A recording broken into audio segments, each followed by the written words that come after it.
Galaxy News Hour Live। प्रधानमन्त्री पुष्पकमल दाहालले साउन 18 गते एकजना व्यवसायीको पुस्तक विमोचन गर्ने क्रममा दिएको अभिव्यक्तिका कारण केही दिन यता संघीय संसदको बैठक चल्न सकिरहेको छैन। एमालेले प्रधानमन्त्रीको राजीनामालाई पहिलो शर्त बनाएको छ भने प्रधानमन्त्री दाहालले प्रतिनिधित्व गर्ने दल माओवादी सहित सत्ता गठबन्धनले स्पष्टीकरण दिए पुग्ने ठहर्याएको छ। प्रधानमन्त्री दाहालले आफूलाई प्रधानमन्त्री बनाउन व्यवसायी प्रीतम सिंह धेरै पटक दिल्ली गएको कुरा कार्यक्रममा सुनाएका थिए। दाहालको यस अभिव्यक्तिले देशको संसद र सार्वभौमसत्ताको अवमूल्यन गरेको एमाले सहित प्रतिपक्ष दलहरूको टिप्पणी छ। यस विषयलाई अहिलेसम्म सत्तापक्ष र विपक्ष बीच वार्ता भएको छैन। सभामुख र राष्ट्रिय सभाका अध्यक्षको पहलले मात्र संसद अवरोध अन्त्य हुने छाँट देखिँदैन। संसद चल्न नसकेकै कारण मिटर ब्याज सम्बन्धी अध्यादेश निष्क्रिय भएको छ भने उक्त अध्यादेशलाई प्रतिस्थापन गर्न ल्याइएको विधेयक अलपत्र परेको छ।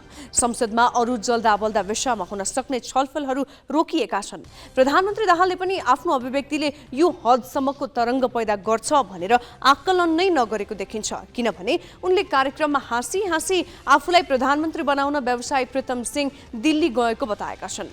यसबाट प्रधानमन्त्रीले आफ्नो पदीय मर्यादा अनुसार के बोल्न हुन्छ र के बोल्न हुँदैन भन्ने ख्याल नगरेको त प्रश्न हुन्छ नै। उक्त अभिव्यक्तिलाई लिएर संसदमा उठेका प्रश्नको जवाफ दिन तयार नहुनुले अझै पनि हलुका रूपमै लिएको देखिन्छ। प्रतिपक्षीले पनि सदनलाई नै बन्धक बनाएर अर्को असंसदीय र अलोकतान्त्रिक चरित्र प्रदर्शन गरेको छ। यस्तो व्यवहारले प्रधानमन्त्री र सरकारलाई जवाफदेही बनाउने भन्दा पनि संसदलाई नै गतिहीन र निष्फल बनाउने जोखिम रहन्छ।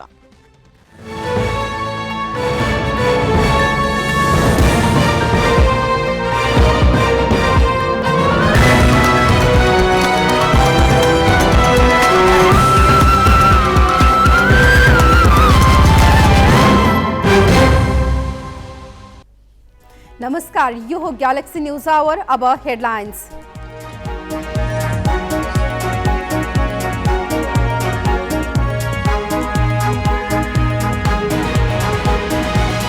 बालुवाटार घोटालाका 17 आरोपीलाई नपक्रन न्यायाधीश कतिवटाले दिएको आदेशमा सर्वोच्चले पुनर्विचार गर्ने, सीआईबीको निवेदनबारे सूचना दिएर एकसाथ पेश गर्न आदेश।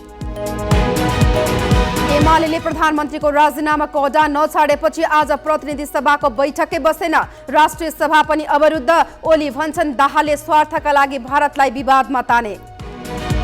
नियुक्ति विवादका बीच कोशीका मुख्यमन्त्री थापाले सम्हाले कार्यभार, सभामुखको संलग्नतामा प्रश्न उठाउँदै एमालेद्वारा सर्वोच्चमा रिट दायर। महिला घरेलु कामदार खाडी पठाउने बाटो खोलिदिन संसदीय समिति समक्ष श्रम मन्त्रीको आग्रह। पर्यटक र विद्यार्थी भिसाका नाममा गैर कानुनी आप्रवासन रोक्नुपर्ने तर्क। आइसिसी विश्वकप ग्लोबल छनौटमा 8औं भएर राष्ट्रिय क्रिकेट टोली स्वदेश फिर्ता। टेस्ट मान्यता प्राप्त राष्ट्रसँग धेरै सिक्न पाएको कप्तान रोहित पौडेलको भनाई।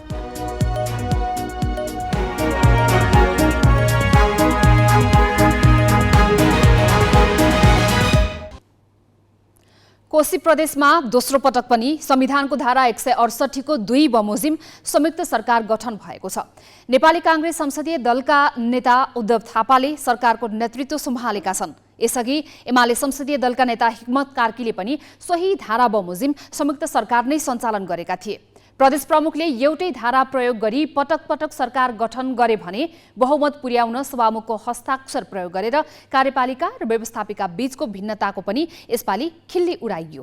कार्यपालिकाले सभामुखको हस्ताक्षर प्रयोग गरेको विषयमा एमाले रिट लिएर अदालतको ढोका ढकढक्याउन पुगेको छ। संविधानको धारा 168 मा प्रदेश सरकार गठनका लागि 4 वटा वैकल्पिक बाटा उल्लेख छन्। उपधारा 1 अनुसार एउटै दलको बहुमत भएमा सोही दलको नेताले सरकार बनाउन पाउँछ। पहिलो विकल्प सम्भव नभए उपधारा 2 मा जानुपर्छ, जहाँ 2 वा 2 भन्दा बढी दल मिलेर सरकार बनाउने व्यवस्था छ। यस उपधारा अनुसार नियुक्त भएका मुख्यमन्त्रीले विश्वासको मत प्राप्त गर्न नसके उपधारा 3 मा जाने संविधानकै व्यवस्था छ, जसमा प्रदेश सभाको सबैभन्दा ठूलो दलको नेता मुख्यमन्त्री नियुक्त हुन्छन्। ठूलो दलको नेताको हैसियतले बनेका मुख्यमन्त्रीले पनि विश्वासको मत नपाए उपधारा 5 मा जानुपर्छ, जहाँ बहुमत पुर्याउन सक्ने सांसदले मुख्यमन्त्रीमा दाबी गर्न सक्छन्। तर कोशी प्रदेशमा गत मङ्सिरमा भएको निर्वाचनपछि कुनै पनि दल एक्लैले बहुमत ल्याउन सकेनन्। त्यसैले संविधानको धारा 168 को उपधारा 1 बमोजिम सरकार बन्न सकेन र उपधारा 2 मा टेकेर एमाले संसदीय दलका नेता हिक्मत कार्कीले संयुक्त सरकार बनाए। केन्द्रमा सत्ता गठबन्धन परिवर्तन भएपछि प्रदेशमा पनि कार्की अल्पमतमा परे, विश्वासको मत पनि पाएनन्। उपधारा 2 अनुसारको सरकार असफल भएपछि प्रदेश प्रमुखले उपधारा 3 मा जानुपर्ने विकल्प संविधानले दिएको छ, तर प्रदेश प्रमुखले पुनः उपधारा 2 अनुसारकै मिलिजुली सरकार गठन गर्न आह्वान गरे र कांग्रेस संसदीय दलका नेता उद्धव थापाले सभामुखको समेत हस्ताक्षर लिएर बहुमत पुगेको दाबी गरे र प्रदेश प्रमुखले उनकै दाबी सदर गरी नियुक्ति पत्र थमाएका छन्। हामीले सभामुखलाई विवादमा पारेको छैन। उहाँ सभामुख मात्रै होइन, प्रदेश सभाको सदस्य पनि हो अनि 93 जना सभासदभित्र सभामुख बाबुराम गौतम पनि हुनुहुन्छ। त्यसले गर्दाखेरि हामीले उहाँलाई सभामुखको नाताले होइन, प्रदेश सभाको सदस्यको नाताले हामीले उहाँलाई दिएको छ। कोशीमा संविधानको एउटै धारा 2 पटक प्रयोग गरी सरकार गठन त गरियो नै, सभामुख बाबुराम गौतमको हस्ताक्षरको समेत दुरुपयोग गरिएको भनेर विवाद सुरु भएको छ। हुन पनि सभामुख भएपछि पार्टीको जिम्मेवारी त्यागेको घोषणा गर्नुपर्छ। संसदीय गतिविधिमा मत विभाजन हुँदा दुवैतिर बराबर हुँदा मात्र उनले निर्णायक मत दिन पाउँछन्। यसरी हेर्दा सबैतिरबाट स्वतन्त्र हुनुपर्ने पदमा पुगेको व्यक्ति एउटा पार्टीलाई बहुमत पुर्याउन कसिएपछि संविधानको भावनामाथि नै खेलबाड गर्न खोजेको कानुनका जानकारको तर्क छ। यसो त यसअघि गण्डकी र लुम्बिनी प्रदेशमा पनि यही अभ्यास नभएको होइन। ती प्रदेशमा पनि दोस्रो पटक संविधानको धारा 168 को 2 बमोजिम नै सरकार गठन भएको छ। कोशी प्रदेशमा कांग्रेसले सरकारको नेतृत्व सम्हालेपछि प्रमुख प्रतिपक्षको भूमिकामा धकेलिएको एमाले सभामुखको हस्ताक्षर दुरुपयोग गरेको भन्दै सर्वोच्चको ढोका ढकढक्याउन पुगेको छ। दाबी गर्नेले गलत दाबी गर्यो, त्यही गलत दाबीलाई मुख्यमन्त्रीजीले प्रदेश प्रमुखजीले सदर गरिदिनु भयो। त्यसप्रति हामीले आपत्ति पनि जनायौँ र आज सर्वोच्च अदालतमा रिट दर्ता गरिसक्यौँ। रिट दर्ता भइसक्यो। आउने पर्सि 24 गते पेशी चढिसक्यो। त्यो दिन चाहिँ के भने अदालतमा बहस हुन्छ र त्यसपछि हामीलाई विश्वास छ अत्यन्तै सिधा सिधी अनि वा तर इफ बट लगाउने कुनै ठाउँ बिनाको चाहिँ के भने गल्ती भएको हुँदाखेरि त्यो गल्तीका बस संविधानको लाई उल्लङ्घन गरेर त्रुटि गरेर गरिएको जुन प्रदेश प्रमुखजीको निर्णय छ र प्रदेश प्रमुखलाई निर्णय गराउन लगेको जुन दाबी पत्र छ, हाम्रो चाहिँ अहिले हिजो नियुक्ति हुनुभएको मुख्यमन्त्री दाबी पत्र छ, त्यो खारेज गर्ने र हामीले माग गरेका छौँ उत्तरबाट। र अब यो 2 को प्रक्रियामा बहुमत कसैको नजुटेको हुँदा धारा 168 को उपधारा 3 बमोजिम ठुलो दलको हैसियतले मुख्यमन्त्री नियुक्तिको निम्ति आदेश जारी गरिपाउँ भनेर सर्वोच्च रिट हालेका छौँ। गत मङ्सिरमा सम्पन्न चुनावपछि प्रदेश सभाहरूको मुख्य काम नै सरकार बनाउने र भत्काउने भइरहेको छ। यस क्रममा अङ्क गणितका खेल मात्र भएका छैनन्, संविधानका अक्षर र भावनामाथि पनि खेलबाड गरिएको छ। हुँदा हुँदा निष्पक्ष र तटस्थ भूमिकामा रहनुपर्ने सभामुख नै सरकार बनाउन र ढाल्न अग्रसर भएपछि प्रदेश सभाको गरिमा पनि कसरी रहला र? जिल्ला सहकर्मीहरूको सहयोगमा क्यामेरामा भास्कर भट्टाचार्यका साथ बासु खड्का, ग्यालेक्सी फोके, काठमाडौँ। यसैबीच कोशी प्रदेशमा सरकार गठनकै लागि सभामुखको हस्ताक्षर प्रयोग गर्नुलाई संवैधानिक र कानुनी रूपमा कसरी हेर्न सकिन्छ भनेर संविधानविद विपिन अधिकारीलाई सोधेका छौँ। राजनैतिक दलहरूको राष्ट्रिय रूपमा जोडघटाउ गुणाभागा कस्तो छ भन्ने कुरो त्यो प्रदेशले हेर्नु जरुरी छैन। प्रदेशमा त शासन त्यसले गर्ने हो जो शासकीय क्षमता राख्दछ। त त्यो हुन नदिएका कारणले गर्दा हाम्रो हरेक मूल्य मान्यताहरू अवरुद्ध हुँदैछन्, प्रेसरमा पुगेका छन्। त त्यसले अब के देखिँदैछ भने प्रजातन्त्रका आधारभूत मूल्य मान्यताहरू पनि अब स्खलित हुँदैछन्। अब अदालतमा हामी के विषय लिएर जाँदैछौँ भने स्पिकरले ट्रेजरी साइडमा उभिन मिल्छ कि मिल्दैन भनेर। यो त सानो बच्चालाई पनि थाहा हुन्छ कि तिमी सभा सञ्चालन गर्छौ भने सभासँगको चाहिँ नाता तोड। अहिलेको केसमा जसरी सभामुखले पार्टीको प्रेसरमा आउनुभयो कोशी प्रदेशमा हो। त्यसै गरी प्रदेश प्रमुख पनि सङ्घीय गठबन्धनको प्रेसरमा आउनुभयो, उहाँले विवेक प्रयोग गर्नु भएन। यदि उहाँले विवेक प्रयोग गरेको भए भन्नुहुन्थ्यो होला कि सभामुखज्यू तपाईँको नाउँ पनि राखेको छ यहाँनिर, तपाईँले कसरी भोट दिन पाउनुहुन्छ, तपाईँले रिजाइन गरिसकेको हो कि के हो परिस्थिति भनेर सोध्नुपर्ने हुन्थ्यो, या त्यसलाई बहिष्कार गर्नुपर्ने हुन्थ्यो र भन्नुपर्ने हुन्थ्यो तपाईँ 47 को सङ्ख्या अन्य किसिमले पुर्याएर ल्याउनुहोस्। यो सभामुख सहितको 47 प्रदेश प्रमुखलाई स्वीकार्य छैन, किनभने त्यो संविधान सम्मत होइन, तर हुन सकेन। अब हुँदाहुँदै अहिले कस्तोसम्म तर्क गर्न लागेको देखियो भने कि निर्णायक मत दिन पाइन्छ भने। निर्णायक मत दिन पाइन्छ, तर त्यो निर्णायक मत भनेको सामान्य संसदीय प्रक्रियामा हो, समिति प्रणालीको प्रक्रियामा हो है, कतिपय विधेयकहरूलाई पारित गर्ने सम्बन्धमा होला। अब तपाईँ हरेक कुराका लागि चाहिँ सभामुखको भर पर्नुपर्ने गरी पनि सरकार बनाउन पाइन्छ त? त्यो त्यस्तो छैन। अब आज बजेटको कुरा आउला, फेरि चाहिँ सभामुखले सहयोग गर्नु पर्ला, भरे चाहिँ बजेटभन्दा अगाडि तपाईँको नीति तथा कार्यक्रमको कुरा आउला, त्यसमा पनि सभामुखको सहयोग चाहिएला। अनि पछि चाहिँ एकदमै विवादास्पद चाहिँ प्रस्तावहरू आउलान्, त्यसमा पनि त्यो विवादमा सभामुखले चाहिँ आफ्नो चाहिँ हातगोडा डुबाउनु पर्ने स्थिति आउँछ। त यसरी सभामुखलाई चाहिँ अप्ठ्यारो परिस्थितिमा राखिदियो भने उहाँले कसरी निष्पक्षता र स्वतन्त्रता कायम गर्नुहुन्छ? यदि सभाको निष्पक्षता र स्वतन्त्रता ग्यारेन्टी भएन भने त्यस्तो अवस्थामा कसरी चाहिँ प्रादेशिक जनताको सार्वभौमसत्ता त्यो प्रदेश सभाले निर्वाह गर्ला? अब केही न्युज संक्षेपमा। ललिता निवास प्रकरणमा फौजदारी अनुसन्धान नगर्न न्यायाधीश ईश्वर प्रसाद खतिवड़ाले दिएको अन्तरिम आदेशबारे सर्वोच्च अदालतले पुनर्विचार गर्ने भएको छ। सर्वोच्च अदालतका न्यायाधीश द्वय आनन्द मोहन भट्टराई र हरिप्रसाद फुयालको इजलासले नेपाल प्रहरीको केन्द्रीय अनुसन्धान ब्युरो CIB को निवेदनमा प्रारम्भिक सुनवाईपछि विपक्षीलाई पनि सूचना दिने आदेश गरेको हो। इजलासले भाजपटेनी सुपरमार्केटका सञ्चालक सहित 3 आरोपीको निवेदन पनि सँगै राखेर पेश गर्न भनेको छ। न्यायाधीश खतिवड़ाले बालुवाटार स्थित ललिता निवास जग्गा घोटालामा मुछिएका मालपोत कर्मचारी सहित 17 जनालाई पक्राउ नगर्न गत वर्षको साउनमा अन्तरिम आदेश जारी गरिदिएका थिए। ती 17 जना सहित अन्य आरोपीहरू पनि अहिले त्यही आदेश देखाएर प्रहरी अनुसन्धानबाट छुटकारा माग्न थालेपछि CIBले उक्त आदेश नै खारेजीका लागि निवेदन दिएको हो।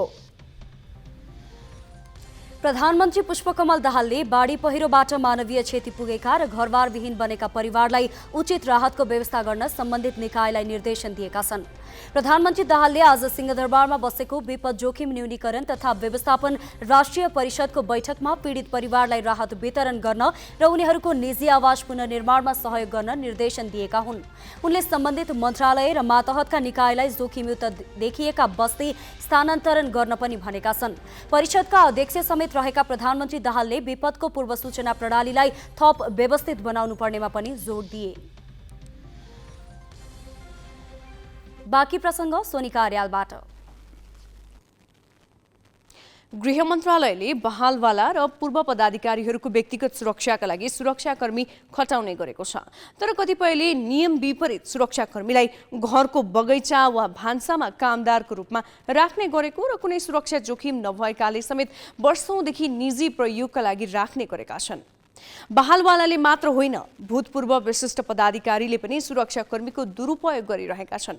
विशिष्ट तथा अति विशिष्ट व्यक्तिको सुरक्षाका लागि उपयुक्त र ठोस नीति र रणनीति उल्लेख गरिएको छैन, तर सुरक्षा परिवेश र चुनौतीलाई सरकारले आफ्नो अनुकूल हुने गरी व्याख्या र परिभाषित गरेको छ। असार 10 गतिको प्रतिनिधि सभा बैठकमा मन्त्रालयगत बजेट माथिको छलफलमा उठेका प्रश्नहरूको जवाफ दिने क्रममा उपप्रधान तथा गृहमन्त्री नारायण काजी श्रेष्ठले बहालवाला तथा पूर्व विशिष्ट पदाधिकारीहरूको सुरक्षामा खटिएका 316 सुरक्षाकर्मी फिर्ता गरेको जानकारी दिए। विशिष्ट पदाधिकारीको व्यवस्थापन कार्यविधि 2077 विपरीत बहालवाला तथा पूर्व विशिष्टको सुरक्षामा खटिएका नेपाल प्रहरीका 190 र सशस्त्र प्रहरी बलका 126 गरी 316 सुरक्षाकर्मी फिर्ता गरिएको मन्त्री श्रेष्ठको भनाइ थियो। विशिष्ट व्यक्तिहरूको सुरक्षा व्यवस्थापन कार्यविधि 2077 विपरीत बालबल तथा पूर्व विशिष्ट पदाधिकारीको सुरक्षामा खटिएका नेपाल प्रहरीका 190 जना र सशस्त्र प्रहरी बल नेपालका 126 जना गरी कुल 316 जना सुरक्षाकर्मी समेत फिर्ता गरिएको छ। यसमा समेत मभन्दा पहिले गृह मन्त्रालयका जिम्मेवारी सम्हाल्नुभएका निकट पूर्ववर्ती मान्य सदस्यले गृह मन्त्रालय हुँदा पनि यसमा सकारात्मक कदम चाल्नु भएको कुरा पनि म जानकारी गराउन चाहन्छु। सोही क्रममा उनले पूर्व गृहमन्त्री रासोपाका सभापति रवि लामिछानेलाई सम्झिए। त्यतिबेला लामिछानेले नै विशिष्ट पदाधिकारीहरूको सुरक्षाका नाममा अस्वाभाविक संख्यामा खटिएका सुरक्षाकर्मी फिर्ता बोलाउने निर्णय गरेका थिए। विशिष्ट व्यक्तिको सुरक्षा व्यवस्थापन कार्यविधि 2077ले बहालवाला तथा पूर्व पदाधिकारीहरूलाई नेपाल प्रहरी, सशस्त्र प्रहरी, नेपाली सेना र राष्ट्रिय अनुसन्धान विभागका गरी अङ्गरक्षक, सवारी तथा इन्धन सहितको चालक सुविधा तोकेको छ। कार्यविधिले निश्चित बहालवाला तथा पूर्व पदाधिकारीहरूलाई मात्रै सेनाको सुविधा तोकेको छ। तर यो कार्यविधि उल्लङ्घन गर्नेमा जिम्मेवार निकायहरू नै अग्रणी स्थानमा देखिन्छन्। केही पदाधिकारीका लागि प्रधानमन्त्री कार्यालय र गृह मन्त्रालयले कार्यविधिमा तोकिए भन्दा बढी सुरक्षाकर्मी खटाएको पाइएको छ। सत्ता, शक्ति र पहुँचका आधारमा पूर्व पदाधिकारीहरूले पनि कार्यविधिको ठाडो उल्लङ्घन गरेको पाइएको हो। हेरौँ कार्यविधि मिचेर सुरक्षाकर्मीको डफ्फा लिने को हुन्। कार्यविधिको व्यवस्था विपरीत आफ्ना अघिपछि सुरक्षाकर्मीको लाइन लगाउने पहिलो नम्बरमा पर्छन् बहालवाला प्रधानमन्त्री। प्रधानमन्त्री पुष्पकमल दाहालले कार्यविधिमा तोकिए भन्दा दोब्बर सुरक्षाकर्मी प्रयोग गरिरहेका छन्। कार्यविधि अनुसार प्रधानमन्त्रीले नेपाल प्रहरीबाट 62 सुरक्षाकर्मी राख्नुपर्ने ठाउँमा झण्डै दोब्बर अर्थात् 112 जना आफ्नो वरिपरि खटाएका छन्। ग्यालेक्सी फोकेलाई गृह मन्त्रालय स्रोतबाट प्राप्त विवरण अनुसार प्रधानमन्त्री दाहालले सशस्त्र प्रहरी पनि उत्तिकै प्रयोग गरेका छन्। कार्यविधिले सशस्त्रबाट 35 जना तोकेको भए पनि प्रधानमन्त्री दाहाल कहाँ 53 जना खटिएका छन्। यसबाहेक नेपाली सेना र राष्ट्रिय अनुसन्धान विभागका कर्मचारी पनि तैनात रहन्छन्।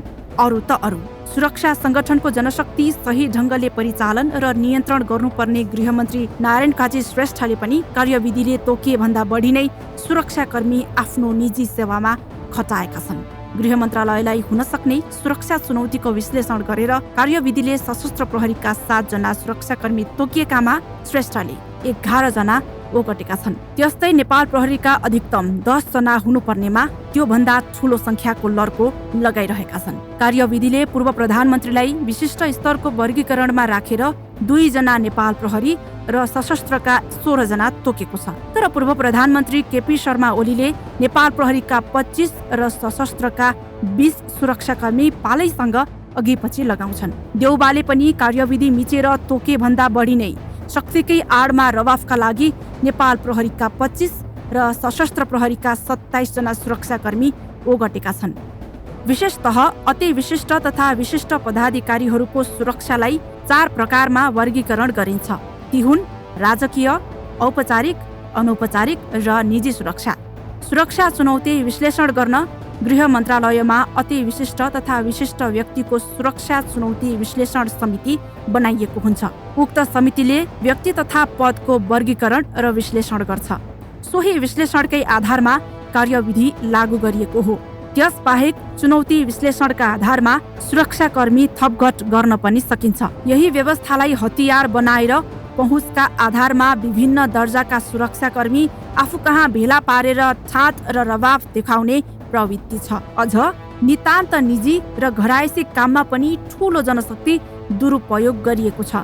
शक्ति र राज्य स्रोतको यस खालको दुरुपयोग रोक्ने भनेर प्रत्येक जसो गृहमन्त्रीले भाषण गर्न छाडेका छैनन्। तर मौका पर्दा कोही पनि यस खालको दुरुपयोग गर्न पछि परेका छैनन्। देशभर 3000 को हाराहारीमा प्रहरी चौकीको माग भइरहेको छ।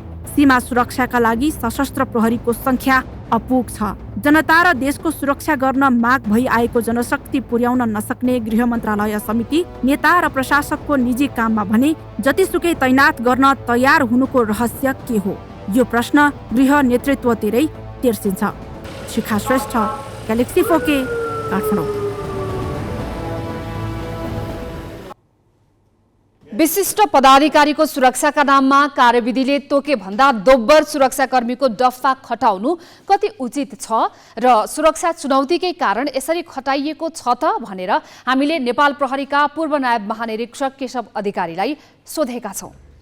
यो अनुत्पादक क्षेत्रहरूमा रिबन काट्न जाने, पानसमा बत्ती बाल्न जाने, शिलान्यास गर्न जाने, मुद्दाको जल्दो बल्दो इस्युजहरूमा ध्यान दिनुको सट्टा नेताहरूको चाहिँ दैनिकी यस्ता काममा, अनुत्पादक काममा चाहिँ नि व्यस्त छ हैन। र त्यसले गर्दा पनि जनतामा चाहिँ नि चरम असन्तुष्टि बढ्या छ। त्यसले गर्दा थ्रेट कहाँबाट छ त?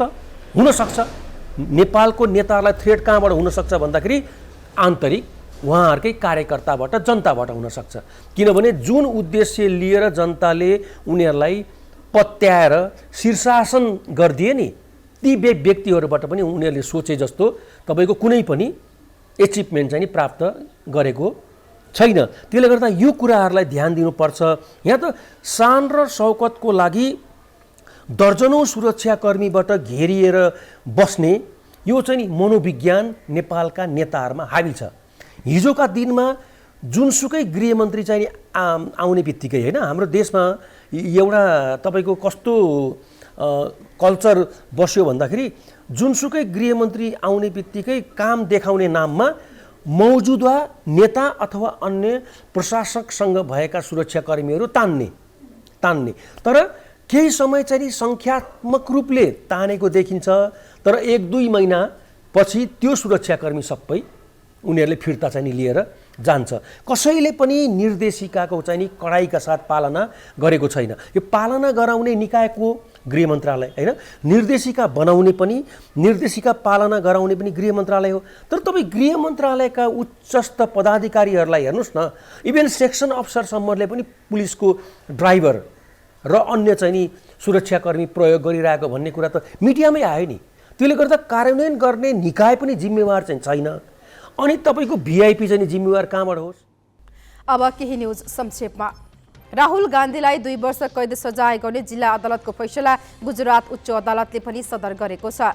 जिल्ला अदालतले सुनाएको 2 वर्षको कैद सजाय निलम्बनको माग राखी गान्धीले दिएको निवेदन गुजरात उच्च अदालतले शुक्रबार खारेज गरेको हो। गान्धीले सन् 2019 को चुनावताका मोदी थरबारे गरेको टिप्पणीलाई लिएर उनलाई सुरतको जिल्ला अदालतले गत 23 मार्चमा दोषी ठहर गरेको थियो। त्यही फैसलाका कारण 24 मार्चबाट उनी सांसद पद मुक्त भइसकेका छन्। गुजरात उच्च अदालतका न्यायाधीश हेमन्त प्रचकले जिल्ला अदालतको निर्णयमा हस्तक्षेप गर्न आवश्यक नरहेको भन्दै निवेदन खारेज गरिएको सञ्चार माध्यमहरूले उल्लेख गरेका छन्। युक्रेनका राष्ट्रपति भ्लादिमिर जेलेन्स्की स्लोभाकिया पुगेका छन्। अर्को हप्ता लिथुआनियामा हुने उत्तर एटलान्टिक सन्धि संगठन नेटोको शिखर सम्मेलन अघि जेलेन्स्कीले युक्रेनको पक्षमा समर्थन जुटाउन विभिन्न देशको भ्रमण गरिरहेका छन्। यसै क्रममा उनी आज स्लोभाकिया पुगेका हुन्। जेलेन्स्कीले स्लोभाकियाका राष्ट्रपति जुजाना कापुटोभा समक्ष युक्रेनलाई नेटोमा सहभागी गराउने पक्षमा समर्थन गर्न आग्रह गरेका छन्। जेलेन्स्की पछिल्लो 2 दिनमा चेक रिपब्लिक र बुल्गेरिया हुँदै स्लोभाकिया पुगेका हुन्। त्यसपछि उनले टर्कीको भ्रमण गर्ने जनाइएको छ। टर्कीका राष्ट्रपति रिसेप तय्यप एर्डोगानसँगको भेटमा जेलेन्स्कीले ब्ल्याक सी अनाज सम्झौता र बन्दी आदान प्रदानबारे छलफल गर्ने सम्भावना रहेको बताइएको छ। जारी युद्धको बावजुद युक्रेनको ब्ल्याक सी बन्दरगाहबाट अन्न र अन्य कृषि उत्पादनहरू निर्यात गर्न रुसले अनुमति दिइरहेको छ।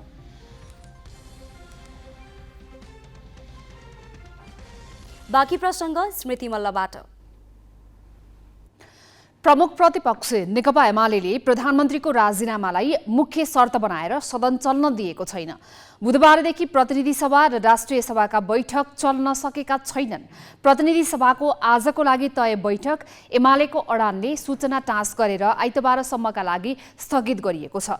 प्रधानमन्त्री पुष्पकमल दाहालले केही दिन अगाडि एक व्यवसायी सम्बन्धी पुस्तक सार्वजनिक कार्यक्रममा आफूलाई प्रधानमन्त्री बनाउन ती व्यवसायी भारत दौडाहामा लागेको विवादास्पद अभिव्यक्ति दिएका थिए। एमाले त्यस अभिव्यक्तिलाई नेपालको राष्ट्रियतामाथि मजाक उडाइएको रूपमा लिएको छ। एमाले अध्यक्ष केपी शर्मा ओलीले नेपालमा सरकार बनाउँछु भनेर भारतले नभनेको अवस्थामा दाहालले आफ्नो स्वार्थका लागि भारतलाई अनावश्यक रूपमा विवादमा तानेको आरोप लगाएका छन्। उनले दाहालको अभिव्यक्तिलाई लिएर सत्ता गठबन्धनको जहाँसुकै सामना गर्न एमाले तयार रहेको पनि बताएका छन्। प्रीतम सिंहलाई पनि उहाँले बेकार मोच्नुभयो। प्रीतम सिंह दिल्ली नै जानुभएको छैन, तर दिल्ली जानुभयो उहाँ मलाई प्रधानमन्त्री बनाउन भनेर उहाँले झुट बोल्नुभयो। मित्र राष्ट्र भारतले नेपालमा सरकार बनाउँछु अहिलेसम्म भनेको छैन। त्यो भन्नु नेपालको सार्वभौम सत्ता विपरीत हुन्छ, त्यो कुरा भारतलाई पनि थाहा छ। भारतलाई समेत विवादमा तानेर आफ्नो स्वार्थ सिद्धि गर्ने यस प्रसङ्गमा कसैले भारतको बारेमा बोलोस् अनि भारतलाई भनुला भन्ने यो पनि सोच हुन सक्छ। राष्ट्रियतामाथि मजाक उडाइएको छ, देशको सार्वभौम सत्तामाथि मजाक उडाइएको छ। हामीले राजीनामा माग गर्यौँ, यो अति भयो, संसदको अपमान भयो, संविधानको बरखिलाफ भयो, लोकतन्त्रको उपहास भयो, नेपाली जनतामा रहेको सार्वभौम सत्ताको मजाक उडाइयो। यो कुरा मामुली कुरा होइन। प्रधानमन्त्रीले राजीनामा गर्नुहोस् भन्न। हिजो बिहान फेरि गठबन्धनको मिटिङ बस्यो। उनीहरूले हामीलाई मसल देखाएर, मसल ठटाएर आह्वान गरे, पार्लियामेन्टमै भेटौँला आऊ भनेर। अब प्रतिपक्षले त के गर्ने, भेटौँला भनेपछि त भेट्न त परेकै छ। ठिक छ, उहाँहरूले केका लागि पार्लियामेन्टमै सामना गर्छौँ भने हो, उहाँहरूले वार्ता गर्छौँ समस्या समाधान गर्छौँ भन्नु भएन, पार्लियामेन्टमा सामना गरिन्छ भन्नुभयो। प्रतिपक्षको तर्फबाट म मसिनो स्वरमा भन्न चाहन्छु, नम्रताका साथ भन्न चाहन्छु, सत्ता पक्ष पार्लियामेन्टमा मात्रै होइन, जहाँ भन्छ त्यहाँ हामी तयार छौँ। जहाँ भन्छ त्यहाँ स्पट तोकेर बोलाए हुन्छ। गत 14औं महाधिवेशनमा राम्रो मतान्तरले दोस्रो पटक सभापति निर्वाचित भएका कांग्रेस सभापति शेरबहादुर देउवा अहिले पनि संगठनमा बलियो पकडका कारण शक्तिशाली छन्। पार्टीका निर्णयमा सर्वेसर्वा देखिएका उनले केन्द्रीय समिति बाहिरबाट निर्णय गरी आफ्नालाई अवसर दिएको आरोप खेपिरहेका छन्। उनले संगठनमा गरेको मनोमानीकै कारण कांग्रेसले आम निर्वाचनमा अपेक्षित नतिजा ल्याउन नसकेको भनेर पनि असन्तुष्ट पंक्तिको बुझाइ छ।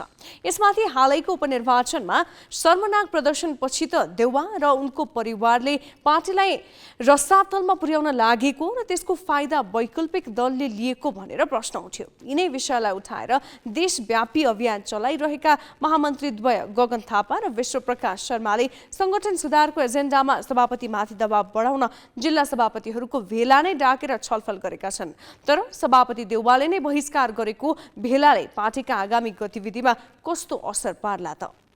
संघीय निर्वाचन तथा हालैको उपनिर्वाचनबाट आएको सन्देशले पार्टी संगठनमा सुधार आवश्यक रहेको कांग्रेसका शुभेच्छुक तथा कार्यकर्ताहरूले भन्दै आएका छन्। यही विषयलाई लिएर कांग्रेस महामन्त्रीहरूले देशैभर संगठन सुधारका लागि भन्दै भेला पनि गर्न थाले।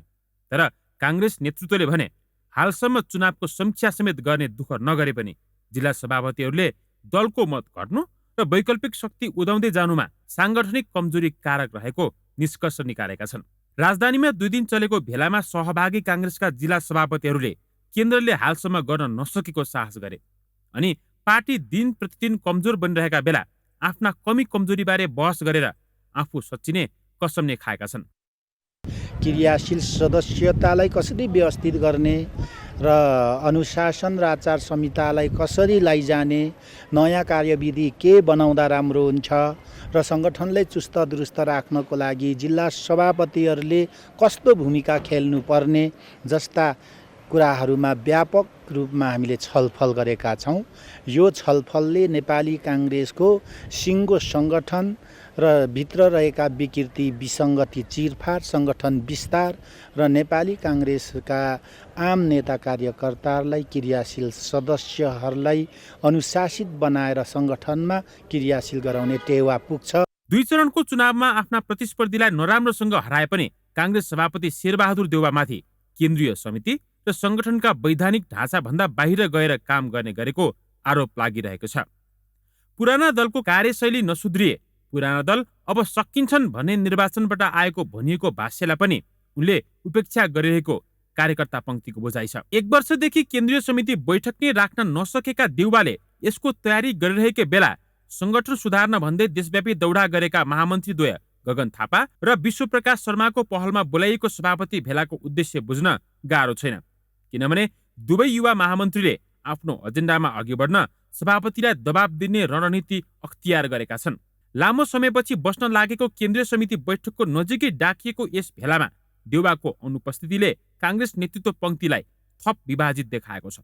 देख्यौँ त हामीले एउटा किसिमको परिस्थिति देख्यौँ। यसले के हो भने काङ्ग्रेसलाई सतहसम्म गएर गाउँ लेभलसम्म गएर एउटा आफूमा शुद्धिकरण गर्नुहोस्, आफूमा परिमार्जित गर्नुहोस्, ताकि युवाहरू महिला दिदीबहिनीहरू सम्पूर्ण चाहिँ यो भित्र अट्न सक्ने किसिमको एउटा वातावरणको सिर्जना गर्नु पर्यो भन्ने बारेमा भयो। त्यसमा हाम्रो व्यापक छलफल भयो। त्यसमा हामी सुधारिन चाहन्छौँ र काङ्ग्रेसलाई त्यही हिसाबले अगाडि वडा लेभलदेखि लिएर जिल्लादेखि हुँदै केन्द्रसम्म हामी त्यो सुधारका कार्यक्रम पनि आउँछ। त्यसलाई केही साथीहरूले राखिए, मिडियाबाजी गरे, तर त्यस्तो चाहिँ होइन, उहाँसहितको सहमति भयो। तर हामीलाई पनि लागेको थियो कमसेकम पार्टी सभापति एकचोटि यो ठाउँमा उपस्थित भइदिएको भए अझ राम्रो हुन्थ्यो। एकातिर वैकल्पिक शक्तिको आक्रमणको तारो बनिरहेको काङ्ग्रेसमा युवा महामन्त्रीले देउवा इतर खेमाबाट चुनाव जितेका थिए। शक्तिशाली पदमा रहेर पनि सभापतिका गलत कदम रोक्न नसकेको र संगठन सुधार्न पहलै नगरेको आक्षेपका बीच महामन्त्री द्वयले समानान्तर भेला र सम्मेलन मात्र नभई पार्टीको वैधानिक संयन्त्र भित्रै रहेर भेला आयोजना गरी आफ्नो बेग्लै अस्तित्व देखाउने प्रयास गरेका छन्। कतिपय जिल्लामा काम गराएको ढिलाइ हुन सक्छ, कतिपय कुरामा हाम्रो चाहिँ तदारुकता नपुगेर समस्या भएको हुन सक्दछ, तर प्राय जिल्लाहरूले काममा एक ढङ्गको गति दिएको अवस्था छ। तर यो छलफल पछाडि जुन गति पहिला थियो त्योभन्दा दोब्बर गतिमा चाहिँ अब काम गर्ने कुरामा बढेर जान्छ र यसलाई चाहिँ यो ऊर्जा चाहिँ केन्द्रीय समितिको बैठकले गरेका निर्णय, त्यसपछि राष्ट्रिय अभियानमा हामी जब राष्ट्रव्यापी रूपमा अभियानमा पुग्छौँ, भातृ सङ्गठनहरू व्यवस्थित कसरी गर्ने, जिल्ला सम्मेलनहरूको सन्दर्भमा के गर्ने, विदेशमा रहेका आफ्नो जिल्लाका साथीहरूलाई सम्पर्क गर्ने सन्दर्भमा के गर्ने, विविध विषयमा उहाँहरूको आन्तरिक प्रतिबद्धता छ। यो नितान्त आन्तरिक छ। त्यसकारण जिल्ला सभापतिजीले नितान्त आन्तरिक रूपमा चाहिँ गरेको प्रतिबद्धता जे छ त्यसको साक्षी मात्रै केन्द्रीय कार्यालय र 2टा महामन्त्री बसेका छौँ। देशकै ठूलो लोकतान्त्रिक शक्ति काङ्ग्रेसको शक्ति खस्कँदै गएको यसै वर्ष भएका निर्वाचन र त्योभन्दा बढी सामाजिक सञ्जालहरूमा आइरहेका नेतृत्वप्रतिका प्रश्नले देखाउँछन्। नियमित बैठक, विधान महाधिवेशन लगायतका वैधानिक मञ्च छलेर बन्द कोठाबाट हुने निर्णयले पार्टीलाई झनै कमजोर बनाउँदै लगेको असन्तुष्ट खेमाको बुझाइ छ। यस पृष्ठभूमिमा सभापति देउवा विरुद्ध महामन्त्री द्वय थापा र शर्माले छेडेको अभियानले केन्द्रीय समितिदेखि नीति महाधिवेशन र अरू साङ्गठनिक तहमा कतिको प्रभाव पार्छ त्यो भने आगामी दिनले नै देखाउनेछ। क्यामेरामा योगेश लामाका साथमा पवन पौडेल, ग्यालेक्सी 4K, काठमाडौँ। प्रधान न्यायाधीश हरिकृष्ण कार्कीले कुनै पनि बहानाबाजीमा न्याय सम्पादनमा हुने ढिलाइ क्षम्य नहुने बताएका छन्। दाङ जिल्ला अदालतको नवनिर्मित भवनको उद्घाटन कार्यक्रममा प्रधान न्यायाधीश कार्कीले ढिला न्याय दिनु भनेको न्याय नदिनु सरह भएकाले न्याय सम्पादनमा कुनै पनि बहानाबाजी नचल्ने बताए। न्यायालयमा हुने ढिला सुस्तीलाई कम गर्न फरक मुद्दा व्यवस्थापन प्रणाली लागू गरिएको उनको भनाइ छ। एकदम फटाफट छिटो छिटो हुन्छ, कुनै मुद्दा वर्षौं लाग्छ, के भयो अनि भन्दा भन्नेले पनि फेरि के पनि भन्दैन। पहुँचवालाहरूले चाहिँ मतलब छिटो छिटो न्याय प्राप्त गर्छन्, पहुँच नभएकाहरूलाई चाहिँ वर्षौं कुर्नुपर्छ भन्ने पनि आरोप लाग्ने गर्छ। त्यसैले हामी न्यायालयमा काम गर्नेहरूले सबैको लागि समान व्यवहार नै गर्ने हो, गर्नु पनि पर्छ र न्यायालयले कहिल्यै पनि असमान र विवेकपूर्ण व्यवहार गर्नु अदालतको लागि स्वीकार्य हुँदैन। कुनै पनि अदालतबाट, कुनै पनि कर्मचारीबाट, कुनै पनि न्यायाधीशबाट यो कुराको अपेक्षा गरिँदैन र हुनु पनि हुँदैन। तर हामीले यो फरक मुद्दा व्यवस्थापन प्रणाली लागू गर्दा मुद्दाको अवस्थालाई, जटिलतालाई, त्यसको चाहिँ एकदम छिटो सम्पादन गर्नुपर्ने, छिटो निष्पादन गरिदिनु पर्ने प्रकृतिका मुद्दाहरूलाई छिटो गर्नुपर्ने आवश्यक अवस्थाहरू हुन सक्छन्, हुन्छ। त्यसैले हरेक मुद्दा एउटै अवस्थाका हुँदैन र हरेक मुद्दालाई एउटै समय पनि लाग्दैन। त्यसैले जुन जुन मुद्दाहरू पनि सरल प्रकृतिका हुन्छन् अनि जुन जुन मुद्दाहरूलाई छिटोभन्दा छिटो न्याय सम्पादन गरिएन भने न्यायका आकाङ्क्षीहरूले चाहिँ वास्तवमा सडकमा पुग्नुपर्ने अवस्थाहरू हुन्छन्। त्यस्ता खालका मुद्दाहरूलाई छिटो छरितो ढङ्गले किनारा गर्ने भनेर हामीले 6 महिनाभित्रै त्यसको चाहिँ फैसला गर्नुपर्छ भनेर सरल मार्गमा राखेर हामीले अहिले 3वटा मार्गहरू निर्धारण गरेका छौँ। सरल मार्ग र सामान्य मार्ग अनि विशेष मार्ग। सरल मार्गका मुद्दा 6 महिनाभित्र हामीले सिद्ध्याउनै पर्ने, सामान्य मार्गका मुद्दा 1 वर्षभित्र सिद्ध्याउनु पर्ने र विशेष मार्गका मुद्दा 18 महिनाभित्र सिद्ध्याउनु पर्ने गरी हामीले अहिले क्यालेन्डर निर्माण गरेका छौँ। नेपाल प्रहरीले आफ्नो नयाँ कार्ययोजना सार्वजनिक गरेको छ। प्रहरी महानिरीक्षक बसन्त कुँवरले आज पत्रकार सम्मेलन गरी 2 वर्षको लागि बनाइएको कार्ययोजना सार्वजनिक गरेका हुन्।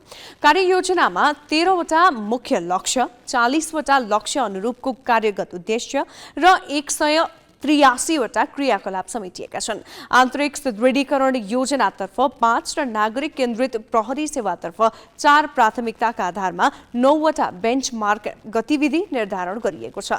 कार्ययोजना साउन 1 गतेदेखि कार्यान्वयनमा आउनेछ। प्रहरी महानिरीक्षक कुँवरले संगठनलाई अहिले राजनैतिक नेतृत्वबाट राम्रो सहयोग प्राप्त भएको र संगठनको रूपान्तरणको लागि उपयुक्त अवसर रहेको बताएका छन्। हर हिसाबमा सबै हिसाबमा संगठन रूपान्तरणको उपयुक्त अवसर अहिले हो भन्ने गरेको छु मैले सबैलाई। त्यसकारणले यो कुराबाट यहाँले बुझ्नुहोस्, हरेक हिसाबमा अहिलेको राजनीतिक नेतृत्वबाट प्रहरीलाई कामकाज गर्न सजिलो छ। प्रहरीले आफ्नो कार्य सम्पादनको गुणस्तर उठाउन सक्छ, प्रहरीको छवि उचाल्न सक्छ र समग्र रूपमा संगठनको रूपान्तरण र विकास गर्ने सन्दर्भमा र संगठनको श्रीवृद्धि गर्ने हकमा वातावरण राम्रो छ। त्यो वातावरण अहिलेको राजनीतिक नेतृत्वबाट प्राप्त भएको छ। यो कुराहरू भने चुनौती त धेरै छन्, किनकि अहिले हामीसँग साधन स्रोत छैन, राष्ट्रको दुबुटी रित्तिएको छ। अपेक्षा गर्दा गर्दै पनि पैसा बिना केही हुँदैन। त्यसकारण पैसा नलाग्ने कुराहरूमा कसरी गर्न सकिन्छ र सामान्य नीतिगत निर्णय गरेर गर्न सक्ने कुराहरू के छन् भन्ने कुरा गर्ने हो। दोलखाको तिब्बती सिमानाको अन्तिम गाउँ लप्ची सबै प्रकारका आधारभूत सेवा सुविधाबाट वञ्चित छ। सडक, विद्यालय, स्वास्थ्य चौकी सहित बिजुली र सञ्चार सुविधाबाट समेत गाउँ टाढा छ। लामाबगरबाट 2 दिन जोखिमपूर्ण पैदल बाटो पार गरेपछि मात्रै लप्ची पुग्न सकिन्छ। ध्यान गर्ने 35 बढी गुफा र गुम्बा लप्ची गाउँको आकर्षण हो। यो गाउँ धार्मिक क्षेत्रको रूपमा समेत परिचित छ। नेपाली भाषा मुस्किलले बोल्ने र बुझ्ने यस गाउँका बासिन्दाको भाषा, रहनसहन र संस्कृति तिब्बतीसँग मिल्छ। पूर्वाधार विकासका सबै सेवाबाट वञ्चित रहेका लप्चीवासीको सरकारसँग माग भने त्यति ठूलो छैन। उज्यालोको लागि बिजुली र सम्पर्कका लागि टेलिफोन सेवाको व्यवस्था मिलाइदिन उनीहरूले सरकारसँग आग्रह गरेका छन्। बत्ती छैन, फोन टावर छैन, फोन छैन, अनि केही बिमारी भयो भने केही छैन यहाँ चाहिँ। यस गाउँमा न त विद्यालय छ न स्वास्थ्य सेवाको कुनै भरपर्दो व्यवस्था। आफ्ना बच्चा पढाउन स्थानीय गुम्बा व्यवस्थापन समिति मार्फत काठमाडौँ ल्याउँछन्। 30 घर बसोबास रहेको यहाँका बासिन्दाको हिउँदको बसाई लुम्राङ र वर्षे मौसमको बसाई लप्चीमा हुन्छ। यहाँको मुख्य व्यवसाय चौरी पालन हो। अहिले यहाँ लप्ची गाउँमा, नुमनाङ गाउँमा बत्तीको लेन छैन, बत्ती छैन, सोलर मात्रै भरेर छैन, अनि फोन चलेको छैन, लामबगर जानुपर्छ। लप्चीमा विद्युत नपुगे पनि लामबगरदेखि लुम्राङसम्म विद्युतका पोल गाडेर तार तानिएको छ। लप्ची खोलामा पहिचान भएर निर्माण हुन लागेको लप्ची खोला जलविद्युत आयोजनाले लामबगरदेखि थाम्चेम्बुसम्म विद्युत लाइन विस्तार गरेको छ। आयोजनाले नै लुम्राङ गाउँमा पनि विद्युतीकरणका लागि पोल गाडेको छ। आउँदो दशैंसम्म विद्युत चार्ज हुने आयोजनाको भनाइ छ। यता डेम साइडसम्म 18 किलोमिटरसम्म लाइन तान्ने काम सक्यो। यो लाइन यता हाम्रो गाउँमा माथि थाम्चेम्बु गाउँमा अनि लुम्राङ गाउँमा पनि लाइन दिने भन्ने कुरो छ कम्पनीले। नेपाल विद्युत प्राधिकरणले पनि कठिन भूगोलका कारण लप्चीमा विद्युत पुर्याउन नसकिएको जनाएको छ। तर पनि कुन माध्यमबाट लप्चीवासीलाई उज्यालोमा राख्न सकिन्छ भन्ने बारेमा अध्ययन भइरहेको प्राधिकरणको जवाब छ। लप्चीसम्म विद्युत पुगे दोलखाको कुनै पनि घर विद्युत सेवा विहीन हुने छैन। 456 मेगावाट क्षमताको माथिल्लो तामाकोशी जलविद्युत आयोजना बिगु गाउँपालिका वडा नम्बर 1 मा नै पर्छ। सोही वडाको एक मात्र गाउँ लप्चीमा बिजुली पुर्याएर दोलखालाई विद्युत सेवायुक्त जिल्ला बनाउन प्राधिकरण लागि परेको छ। दोलखा जिल्लामा यो लप्ची गाउँमा मात्र अहिलेसम्म विद्युतीकरण नभएको अवस्था छ। लप्ची गाउँ भनेर 14-15 घर त्यति मान्छे बस्दा रहेछन्, यहाँ तल पनि बस्दो रहेछन्, त्यसकै लागि पनि हेर्न आएको यहाँ होइन। अनि त्यति गाउँ मात्र नभएर यहाँ चाहिँ अरू गुम्बाहरूको लागि पनि महत्त्वपूर्ण रहेछ कि गुम्बाहरूमा झन्डै 40-50 वटा त हजुरको यो के भन्छ गुफा बस्ने हुँदो रहेछ होइन। 2टा गुम्बा ठुल्ठुलो गुम्बा, अनि यहाँ चाहिँ विदेशीहरू पनि आइरहने एकदम छुट्टै ठाउँ, अलिकति छुट्टै खालको महत्त्वपूर्ण ठाउँ लाग्यो र विद्युतीकरण हुन अपरिहार्य छ है। यहाँ तलतिर हाइड्रोहरू पनि बन्दैछन्, यिनीहरूको पनि कन्स्ट्रक्सन पावरहरूको कुरोहरू छ र यहाँ विद्युत फेरि टेलिफोन टावर पनि छैन। सँगसँगै टेलिफोन टावर पनि आयो भने यहाँको जनजीवन चाहिँ धेरै सुध्रिन्छ भन्ने लाग्यो। प्राकृतिक सुन्दरता र पर्यटकीय हिसाबले महत्त्वपूर्ण जिल्ला दोलखाको लप्ची क्षेत्र अध्यात्म साधनाको लागि प्रख्यात मानिन्छ। छिटोभन्दा छिटो न्यूनतम सेवा उपलब्ध गराएर यस क्षेत्रलाई अध्यात्म पर्यटकीय गन्तव्यको रूपमा विकास गर्न सकिने पर्याप्त आधार छ। ग्यालेक्सी 4K का लागि दोलखाबाट दिलबहादुर केसीको रिपोर्ट।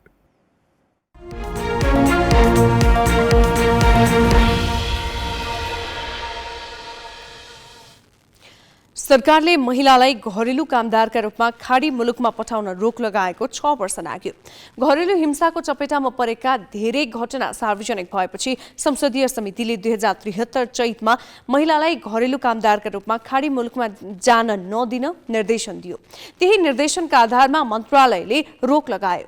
श्रम, रोजगार तथा सामाजिक सुरक्षा मन्त्री शरद सिंह भण्डारीले भने त्यो रोक हटाउन चाहेका छन्। त्यसका लागि उनले आज संसदीय समितिमा पुगेर अनुमति मागे। उनले प्रतिनिधि सभाको उद्योग तथा वाणिज्य र श्रम तथा उपभोक्ता हित समितिसँग महिलालाई घरेलु कामदारका रूपमा जान नदिने यसअघिको निर्देशन पुनर्विचार गर्न आग्रह गरे। उनले महिलाहरू अहिले पनि पर्यटक र विद्यार्थी भिसाका नाममा गैर कानुनी रूपमा गइरहेकाले त्यसलाई रोक्न वैधानिक व्यवस्थाको लागि ढिलाइ गर्न हुँदैन भने। यही समितिको निर्देशनको आधारमा महिला कामदारलाई रोकिएको छ। यो कति उपयुक्त छ छैन भन्ने कुरा चाहिँ नि समितिले भने अनुसार चाहिँ त्यो बारेमा समितिले छलफल गरोस् भन्ने मेरो आग्रह छ। म के भन्छु भन्नुहुन्छ नि पानी रोकिएर पानी रोकिँदैन, काहीँ न काहीँबाट पानी गइरहेको हुन्छ। बुद्धिमानी भनेको त्यसलाई व्यवस्थित गरेर पठायो भने त्यसले सिँचाइ पनि गर्छ त्यहाँ। भनेपछि अहिले विशेष गरिकन भन्ने हो भने अब फर्मली भन्दा पनि जे कुरा हामीले सूचना पाइरहेका छौँ, किन कुवेतमा हरेक दिन 100-150-200 देखि करिब केही नभए पनि 18-20 हजार चाहिँ के छ भन्नुहुन्छ महिलाहरू चाहिँ अवैध बाटोबाट गएको देखिन्छ, त्यहाँ सुनिन्छ। हामीसँग ट्र्याक रेकर्ड किने पनि छैन भने बढी गएको जानेनन्। अहिले मान्छेले उठाएको चाहिँ एयरपोर्टको कुराहरू चाहिँ त्यहाँ एयरपोर्टमा जाने 3-4 बाटो भने मतलब वैधानिक बाटो भनेको श्रमको स्वीकृति लिएर संस्थागत हिसाबले गएका मानिसहरूको एउटा परिस्थिति हुन्छ। त्यो जाँदा जान स्वीकृति दिया हुन्छ, जाँदाबाट चाहिँ हाम्रो चाहिँ सहमति छ त्यहाँ जान्छ। तर भिजिट भिसामा, इन्डिपेन्डेन्ट भिसामा, टुरिस्ट भिसामा, यी विभिन्न भिसामा व्यक्तिगत चाहिँ स्वीकृति लिएर गएका हुन्छन्। त्यो विषयमा त अझ के पनि भनिन्छ भन्नुहुन्छ नि कहाँका चाहिँ त्यो चाहिँ महिलाहरू लिएर आएर चाहिँ यहाँनिर एकदम चाहिँ नि सिँगार पटार गराएर पनि त्यहाँबाट पठाइएको छ। तर त्यो चाहिँ नि इमिग्रेसनकै बाटोबाट गइरहेको छ। त्यति मात्र होइन, तपाईँले भने हिसाबमा चाहिँ के भने यहाँबाट दुबई जान्छन्, दुबईको भिसा लिएर जान्छन्, दुबईको चाहिँ टु एन्ड फ्रो अब अप एन्ड डाउनको टिकट पनि लिएर गएको हुन्छन्। तर आउँछ अर्को भिसा कुवेतको हुन्छ, ट्रान्जिट कुवेत हुन्छ, कुवेतमा ओर्लिन्छन्, दुबईको भिसा चबाउँछन्, कुवेतको भिसा देखाउँछन्, ओर्लिन्छन्, किनभने उनीहरूलाई त कामदार चाहिएको छ।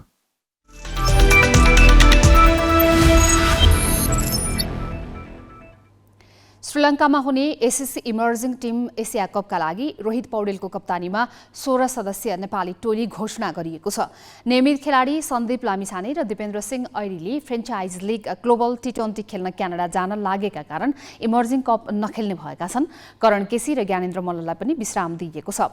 नयाँ खेलाडीलाई मौका दिन केही सिनियर खेलाडीलाई विश्राम दिइएको क्यानले जनाएको छ। टोलीमा कुशल भुर्तेल, आसिफ शेख, अर्जुन साउद, कुशल मल्ल, आरिफ शेख, देव खनाल, गुलसन झा, सोमपाल कामी, भीम सार्की, श्याम ढकाल, प्रतीश जीसी, ललित राजवंशी, किशोर महतो, सन्दीप जोरा र सूर्य तामाङ छन्। सूर्य, सन्दीप जोरा, श्याम र देवले टोलीमा पुनरागमन गरेका छन्। असार 28देखि श्रीलङ्कामा हुने प्रतियोगितामा 8 टोलीले प्रतिस्पर्धा गर्नेछन्। समूह एमा श्रीलङ्का, बङ्गलादेश, अफगानिस्तान र ओमान तथा समूह बीमा नेपाल, भारत, पाकिस्तानको ए टोली र युएई छन्। नेपालले पाकिस्तानको ए टोलीसँग खेल्दै प्रतियोगिता सुरुवात गर्नेछ। 5वटा टेस्ट राष्ट्रले भने टोलीमा 23 वर्ष मुनिका खेलाडीलाई राख्नेछन्। नेपालले 2 महिना अघि एसएससी प्रिमियर कपको उपाधि जितेर इमर्जिङ कपमा स्थान बनाएको हो। जिम्बाब्वेमा भएको आइसिसी विश्वकप ग्लोबल छनौट प्रतियोगितामा 8औं भएर नेपाली क्रिकेट टोली आज स्वदेश फर्कियो। टोलीका सदस्यलाई नेपाल क्रिकेट संघका कोषाध्यक्ष रोशन बहादुर सिंह लगायतले त्रिभुवन अन्तर्राष्ट्रिय विमानस्थलमा स्वागत गरे।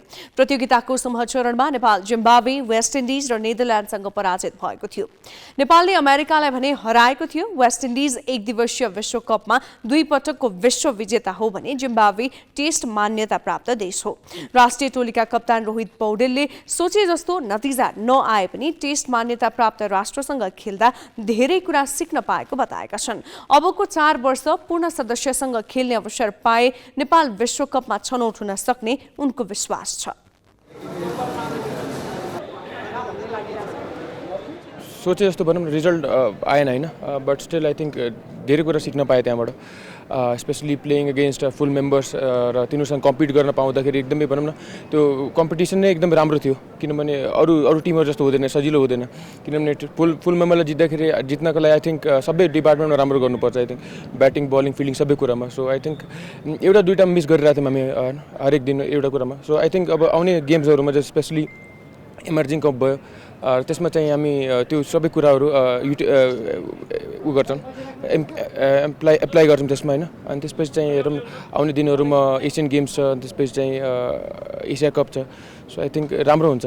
होइन सुरुमा भनौँ सबै प्लेयर्सहरूको एक्साइटमेन्ट थियो कि वेस्ट इन्डिजको बलरहरूले कस्तो बलिङ गर्छन् भनेर र जिम्बाब्वेको बलरहरूले कस्तो बलिङ गर्छन् भनेर। अनि त्यो फेस गर्दाखेरि आई थिङ्क त्यस्तो डिफ्रेन्स केही पनि थिएन होइन, त्यो स्किल्सको त्यस्तो खासै केही पनि डिफ्रेन्स थिएन। त्यही हो तिनीहरूसँग अलि बढी एक्सपिरियन्स थियो हामीभन्दा, सो तिनीहरूले राम्रो गरे होइन। बट स्टिल आई थिङ्क स्कटल्यान्डले, नेदरल्यान्डले एकदम राम्रो क्रिकेट खेल्यो। त्यसले गर्दाखेरि आई थिङ्क हामी पनि त्यो लेभलमा छौँ होइन, जहाँ हामी पनि टेस्ट नेसनलाई बिट गर्न सक्छौँ। सो आई थिङ्क त्यही हो, अब फुल मेम्बरसँग रेगुलरली खेल्न पायो भने सो आई थिङ्क आउने दिनहरूमा हामी पनि बिट गर्छौँ तिनीहरूलाई। बिगेस्ट लर्निङ भनौँ न तिनीहरूसँग कुरा गर्दाखेरि कसरी प्रिपेयर गर्छन् फुल मेम्बर्स, स्पेसली प्लेयर्सहरू स्पेसली होइन, कसरी प्रिपेयर गर्छन् आफूलाई गेमभन्दा अगाडि, ठुलो म्याचभन्दा अगाडि त्यो कुराहरू गर्न पाउँदा पनि होइन, त्यो एक्सपिरियन्स सेयर गर्न पाउँदाखेरि त्यो अब चाहिँ हामी त्यो एप्लाई गर्न सक्छौँ आफूमा। सो आई थिङ्क त्यो लर्निङ्सहरू एकदमै इम्पोर्टेन्ट थियो हाम्रो लागि। आई थिङ्क एकदमै इम्पोर्टेन्ट के हुन्छ कि अबको आउने 4 वर्ष एकदमै इम्पोर्टेन्ट हुन्छ। किनभने जुन ओडिआई गेम्सहरू आउनेवाला छ सबै नेदरल्यान्डसँग छ, सबै टिमहरूसँग छ। सो तिनीहरूसँग खेल्दा सँगसँगै टेस्ट प्लेइङ नेसनसँग खेल्न पायो भने झन् एक्सपोजर हुन्छ, राम्रो एक्सपोज पनि हुन्छ। र आउने 4 वर्षपछि आई थिङ्क हामी एकदमै भनौँ कम्पिट पनि गर्छौँ र त्यहाँ गएर क्वालिफाई पनि हुनसक्छौँ। चान्सेस सबैलाई, अपर्च्युनिटी सबैलाई दिने भन्ने कुरा छ होइन। डिपी दाई र स्यान्डी दाई हुँदैनन्, स्पेसली उहाँहरू क्यानाडा जान्छन्। सो एकदमै राम्रो अपर्च्युनिटी अरूको लागि, स्पेसली यङ्स्टरहरूको लागि जो पनि आउँछ होइन टिममा। किनभने सबैले अपर्च्युनिटी पाउनु पऱ्यो, किनभने हाम्रो नेपाल जस्तो टिम छैन, अरू टिमहरू छैन। सो आई थिङ्क अरूले एक्सपोजर पाउँदैनन्। सो यो एकदमै ठुलो भनौँ अपर्च्युनिटी हो यङ्स्टरको लागि आएर स्टेप अप गर्नलाई। विश्वकप ग्लोबल छनौटमा 8औं भएको नेपालले अब एसएससी इमर्जिङ कप खेल्नेछ। यसपछि एसियाली खेलकुद र एसिया कपमा सहभागिता जनाउनेछ। सुपर 6मा पुग्न नसके पनि विश्वकप ग्लोबल छनौटमा नेपाली खेलाडीले धेरै कुरा सिक्न पाएको भन्दै प्रशिक्षक मोन्टी देसाई खुसी देखिएका छन्। उनले युवा कप्तान रोहित पौडेलको प्रशंसा समेत गरेका छन्। Some of the very good moments which we can hold on to and be proud of. As an example, I keep saying this, our opening partnership on in very first match against Zimbabwe, that was the highlight. Casey's brilliant spell in the morning against US, that was a highlight. Lalit's exploit with left arm spin in different phases against West Indies, even bowling the death over, that was the highlight. Gulshanjah and Sandeep's exploits in the last match, fighting together with the bat, and then obviously Sandeep with the ball as well, again, that was the highlight. Rohit's leadership is an highlight, because you have a young captain who has been managing the team in a very rational way, in a very logical way, ensuring that not just we look out for wins, but also at the same time we grow as a team together. So Yes, we didn't get the exact desired results which we were looking forward to. At least, to look forward to 1 or 2 more wins and get into Super 6. And then who knows from there. But all the teams came over there, were well prepared. We are taking home learnings. We always have to take into reflection everything, our journey, where we started off. And in 5 months, whatever we have been able to achieve, we obviously knew that, the conditions were different and we needed to adapt to those conditions. And like I said, in phases we did that. At the same time, opposite teams came up with certain challenges. One of the challenges was very well spoken in the media, by the fans and around the world, batting against short ball. So the more you say it, the more it is getting stored in our brain. And the more it is getting stored in our brain in a positive way. Okay? कोई भी चीज़ जब शुरू करते, sorry, I'm mixing up Hindi. I know a lot of people don't like if I speak in Hindi. हम कोई भी चीज़ शुरू करते, आप आपके घर की इमारत भी जब खड़ी करते, तो ब्लॉक बाय ब्लॉक करते, राइट? उसमें कभी कभी आप जब काम करते, सडनली बारिश आ जाती है, अडेप्ट करना पड़ता है. बट अगर अडेप्ट नहीं किया तो दीवार गिर भी जाती है. तो हमको छोटे 1-2 सीढ़ियाँ हमारी ऊपर चढ़ते चढ़ते पीछे गिरने की बारी आई है, बट हम सीढ़ी चढ़ते रहेंगे. हामी ग्यालेक्सी न्यूज आवरको अन्त्यमा छौं. जाँदा जाँदै हेडलाइन्स.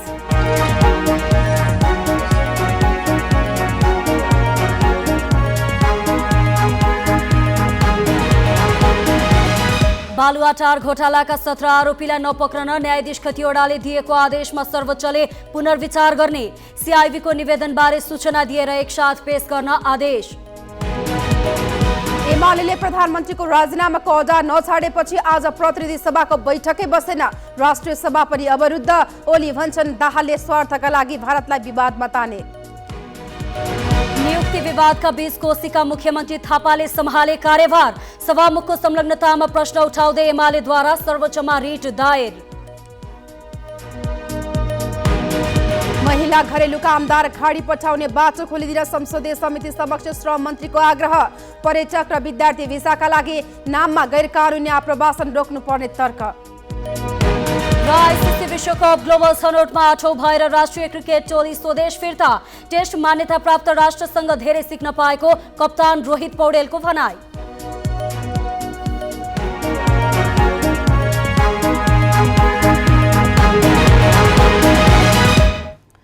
आजलाई ग्यालेक्सी न्यूज आवर सकियो. नमस्ते.